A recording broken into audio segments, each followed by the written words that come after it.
कुछ बच्चों को कहा जाता है कि वो स्मार्ट हैं और कुछ को कहा जाता है कि वो स्लो हैं। लेकिन क्या हो अगर मसला कभी तुम्हारी एबिलिटी का था ही नहीं, सिर्फ ये था कि तुम्हारे दिमाग को सीखने का तरीका गलत सिखाया गया हो।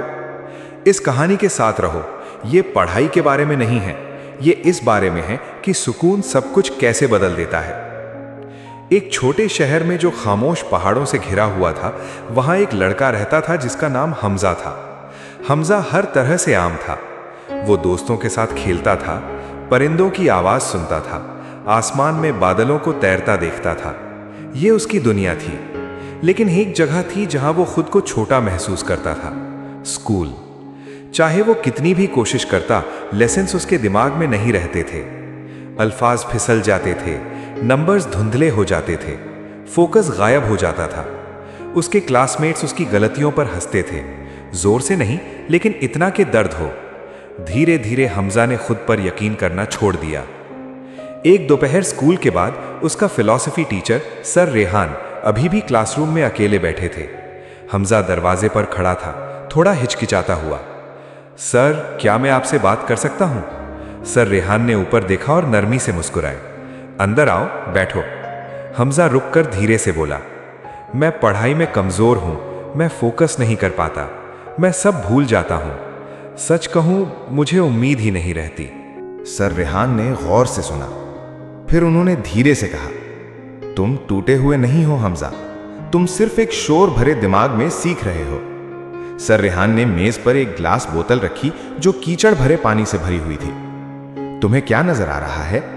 गंदा पानी, हमजा ने कहा। चलो इंतजार करते हैं। 1 घंटा गुजर गया, गंद नीचे बैठ गई, पानी साफ हो गया। हमारा दिमाग भी ऐसा ही होता है, सर रेहान ने कहा। जब यह डर, प्रेशर और तेज ख्यालों से भरा होता है तो कुछ भी साफ नहीं होता। पढ़ाई से पहले उन्होंने कहा, 5 मिनट के लिए आंखें बंद करो, अपनी सांस पर फोकस करो, यहीं से लर्निंग शुरू होती है। सर रेहान ने एक दिया जलाया, सिर्फ इस शमा पर फोकस करो। शुरू में हमजा का दिमाग हर जगह भाग रहा था, दोस्त, एग्जाम्स, डर। लेकिन धीरे धीरे शमा वहीं रही। माजी गुजर चुका है, मुस्तकबिल अभी आया नहीं। लर्निंग सिर्फ यहीं होती है। जब तुम्हारा दिमाग भटके, उसे नरमी से वापस लाओ। सर रेहान ने मेज पर एक स्पंज और एक पत्थर रखा। पानी स्पंज में जज्ब हो गया, पत्थर से फिसल गया। रट्टा लगाना पत्थर जैसा है, उन्होंने कहा, समझना स्पंज जैसा है। वाय पूछो, तसव्वुर करो, आइडियाज को जोड़ो, इसी तरह नॉलेज रहती है। सर रेहान ने हमजा को एक मोटा लकड़ी का टुकड़ा दिया, इसे तोड़ दो। हमजा नहीं तोड़ सका। टीचर ने उसे छोटे टुकड़ों में काट दिया। इस दफा वो टूट गया। बड़े गोल्स हमें ओवरवेल्म करते हैं, उन्होंने कहा, छोटी कोशिशें हमें बनाती हैं।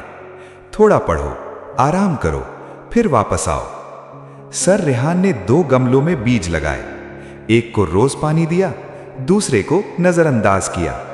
सिर्फ एक उगा। रोज के सिर्फ 20 मिनट भी फर्क लाते हैं, उन्होंने कहा। कंसिस्टेंसी मोटिवेशन से ज्यादा खामोश होती है, लेकिन ज्यादा ताकतवर। हफ्ते गुजर गए। शुरू में कुछ नहीं बदला, फिर कुछ बदला। हमजा ज्यादा देर बैठ सकता था, तेजी से समझ सकता था, कम डरता था। ग्रेड्स बेहतर हो गए, लेकिन उससे भी ज्यादा इंपॉर्टेंट, उसका कॉन्फिडेंस वापस आ गया। लर्निंग अब सजा जैसी नहीं लगती थी। 5 साल बाद हमजा कामयाब है, लेकिन उससे भी ज्यादा वो पुरसुकून है। वो अक्सर उस दोपहर को याद करता है जब एक टीचर ने उसे जज नहीं किया, बल्कि उसे ये सिखाया कि दिमाग को कैसे खामोश किया जाता है। अगर तुम स्ट्रगल कर रहे हो, पढ़ाई, काम या जिंदगी में, तो ये याद रखो, पहले सुकून, फिर समझ और हमेशा कंसिस्टेंसी। छोटी कोशिशें खामोशी से बढ़ती हैं और ताकतवर मुस्तकबिल बनाती हैं। अगर ये कहानी तुम्हारे साथ रह गई है तो इसे ठहरने दो, बिल्कुल उस गंदे पानी की तरह जो साफ हो जाता है। वेलकम है क्वाइट माइंड स्टोरीज में, एक जगह जहां हम धीरे होते हैं, सोचते हैं और नरमी से सीखते हैं।